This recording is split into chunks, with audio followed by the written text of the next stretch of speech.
Hola, ¿cómo están? ¿Listos para arrancar con otra fabulegoría? Para darnos este pedacito de tiempo para entramar nuestras fábulas, nuestros cuentos, nuestros relatos, en pos de recordarnos, de reconectarnos, de reconocernos. En este caso, en la misma secuencia que venimos llevando ya hace varios capítulos, acerca de cómo el mundo vegetal nos entrama, nos habla, nos interpela y nos ayuda alegóricamente a llevar adelante un proceso más personal, más interno, de búsqueda tal vez de un equilibrio con nuestro yo interno. Algo así, sin muchas pretensiones, porque en el poco espacio que tenemos, bueno, nos damos la posibilidad. Vamos a hacer como una pequeña síntesis, ¿no? De cómo empezamos desde las raíces, los tubérculos, hemos pasado por las mandrágoras, las vides, cuando nos hemos enredado en ellas, los tutores. También anduvimos dando vueltas por las ramas, por los enramados. Y la verdad que quedaron cosas allí depositadas que hicieron que nos demos la posibilidad. ¡Ay, la poda! La poda. Tal vez esto apareció durante el proceso de la poda que hemos visto. ¿Qué cosas sostener y qué cosas no sostener? ¿Qué es lo que cuando hablábamos de hacer un vacío, de recortar aquellas cuestiones que ya no tienen sentido, que ya no nos ayudan, no nos acompañan como nos merecemos o como los demás se merecen con relación a nosotros? Bueno, ¿cómo lo haríamos? ¿Qué sostenemos? Y apareció esta palabra y una transformación de esta palabra, porque esta palabra que en realidad es un verbo, sostener, y que tiene tantos sinónimos: sujetar, apoyar, reforzar, agarrar, mantener algo, mantener, ¿sí? Y en el campo, digamos, de las emociones, podríamos hablar de tolerar, sostener algo puede llevar a tolerar, conformarse, conformar. Pero hubo una palabra que resonó mucho hablando del sostén. Acá estamos hablando de las ramas y de lo que las ramas sostienen, a veces más allá de su posibilidad, entonces se quiebran, caen. Hay años en los cuales la naturaleza es tan pródiga que carga tanto de frutos que, bueno, finalmente no se aguanta. Y esta palabra, el aguante o aguantar, en esta parte del sur, cobra una dimensión muy importante. Y en esta época, ¿no?, donde aquí al sur del sur y desde Argentina, que es el lugar desde donde estamos instalados, el campeonato del mundo de soccer, de calcio, del fútbol, del fóbal, ¿sí?, quedó aquí. Y hay una cultura muy grande de lo que nosotros llamamos hacer el aguante, hacerle el aguante al equipo, aguantarlo en las buenas y en las malas, o como les gusta decir en castellano, en las duras y en las maduras, ¿sí? Aguantar el endure en inglés, disculpen mis malas pronunciaciones, ¿sí?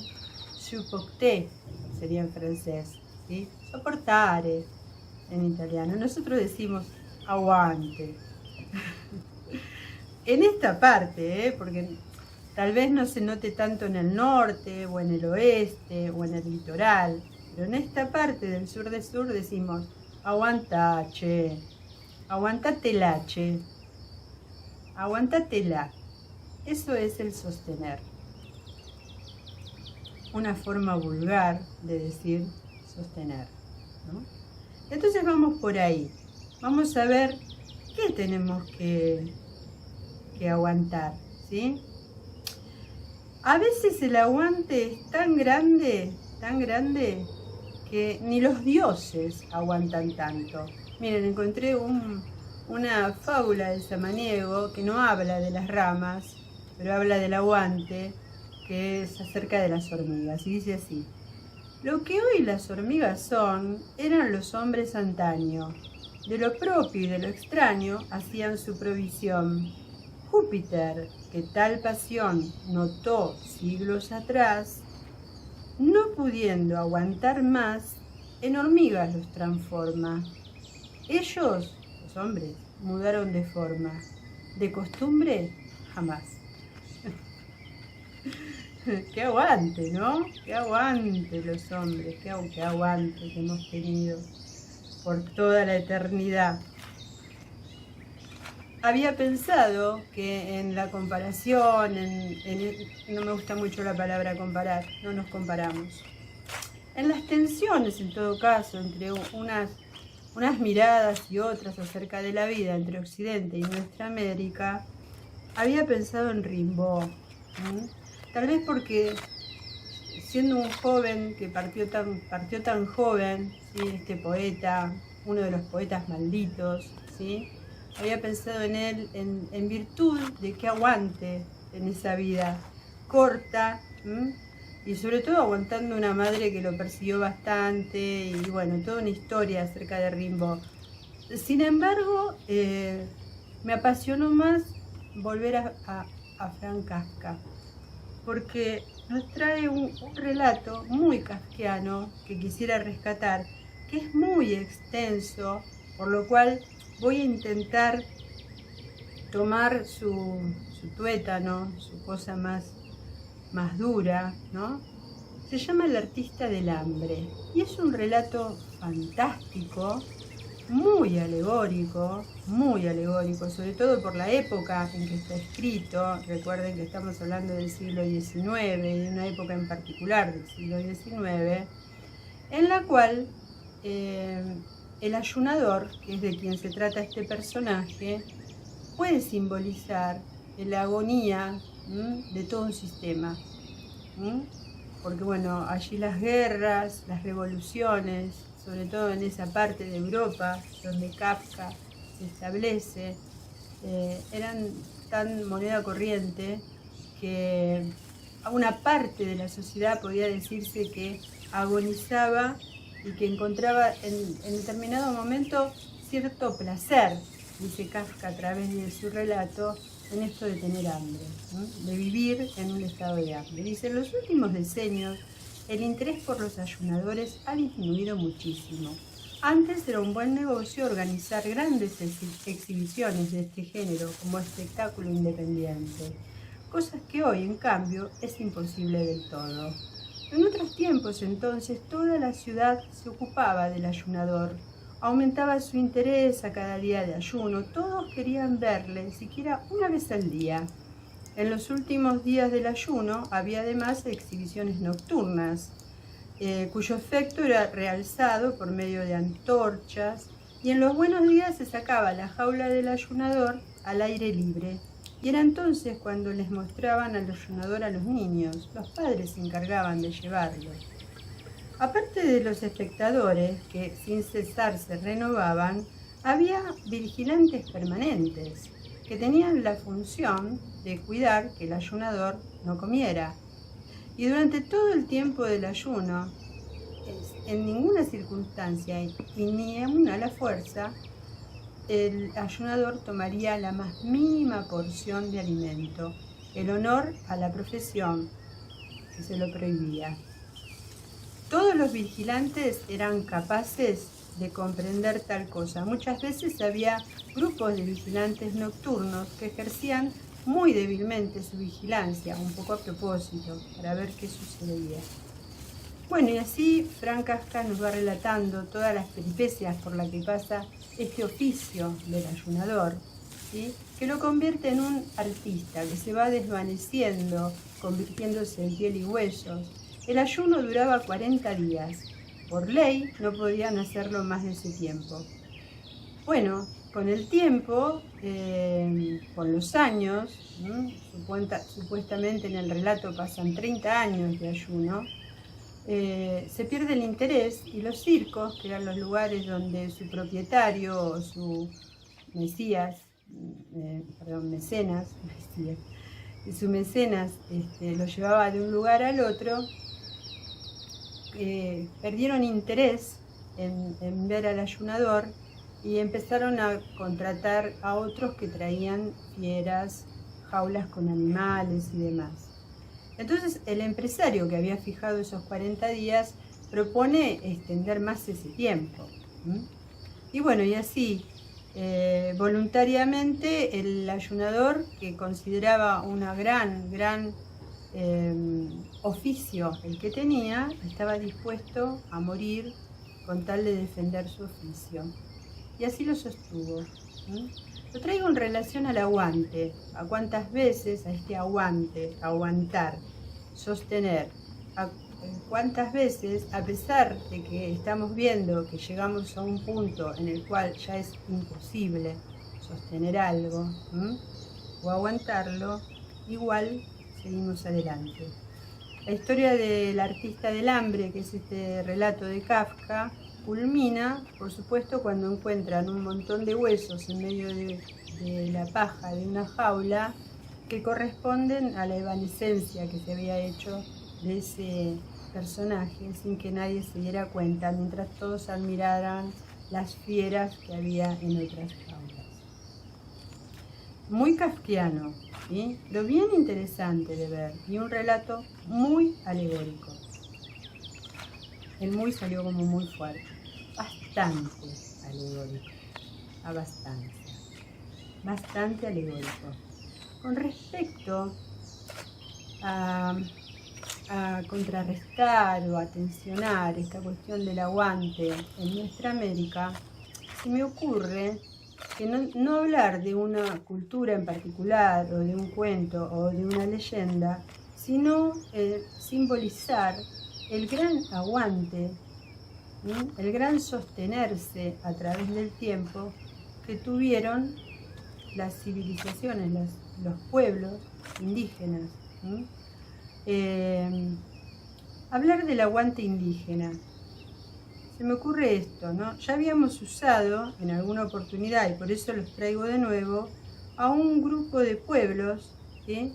Hemos usado a los Shuar, a los Achuara, no usamos a los Wampis, y ahora vamos a hablar de los Aguaruna, todos pueblos que conforman una etnia que nosotros conocemos como jíbaros.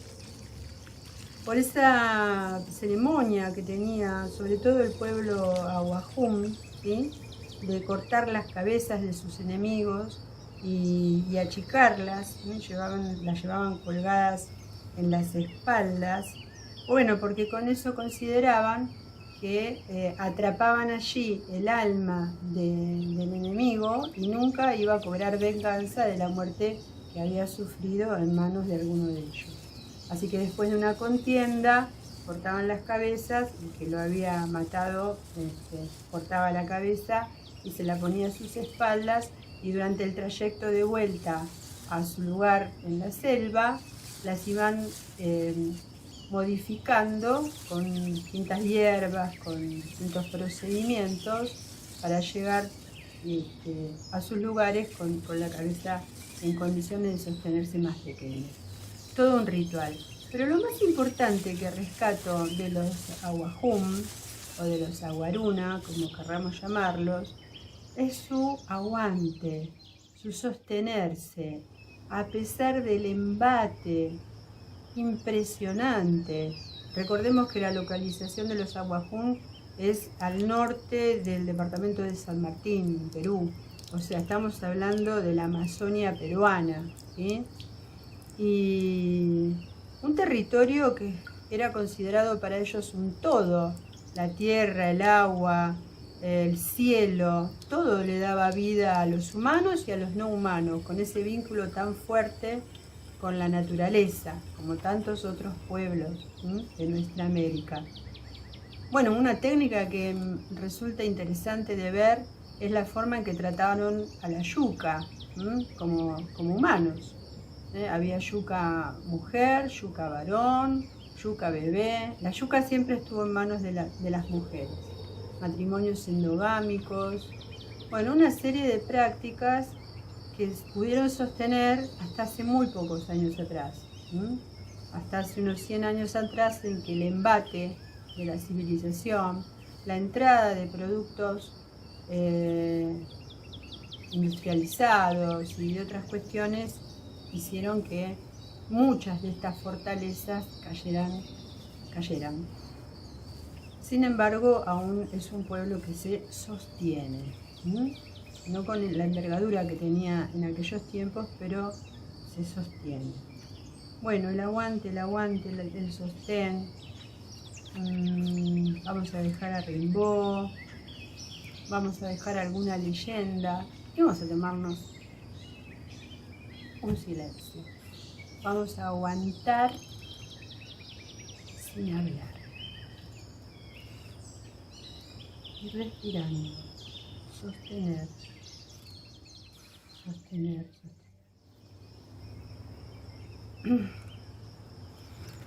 Qué difícil que se nos hace, porque a veces también una palabra que usamos mucho por acá es nos pasamos de rosca, ¿no? Decimos, me pasé de rosca, o sea, es como que quiere decir como que lo sostuve demasiado. Me encontré con Tato,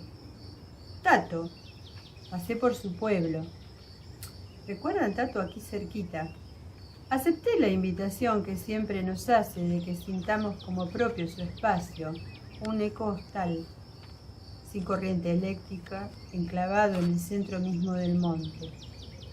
Y aquí en el valle, la solidaridad y el compartirnos, es una práctica muy habitual. Me dije que frente al calor abrasador que ya nos envuelve en esta parte de la esfera, es bueno buscar reparo. Y si es en buena compañía, mejor.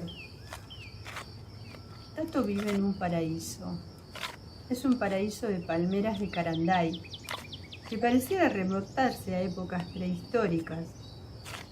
Y aunque allí el calor es unos grados más alto que aquí en el pueblo, no se siente de la misma manera.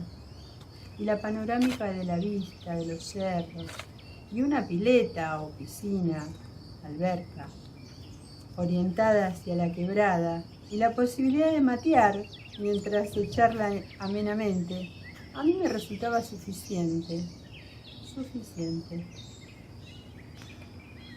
No sé si les conté, pero Tato tiene muchas mascotas. Con el tiempo he recaído en una antigua sabiduría, diría de mi abuelita. Los hombres a los que los animales, los sensibilizan, ya tienen ganado el corazón de sus congéneres, ergo de las mujeres. Bueno, la abuelita no lo decía así. Ella decía algo así como, por el canto se conoce al pájaro.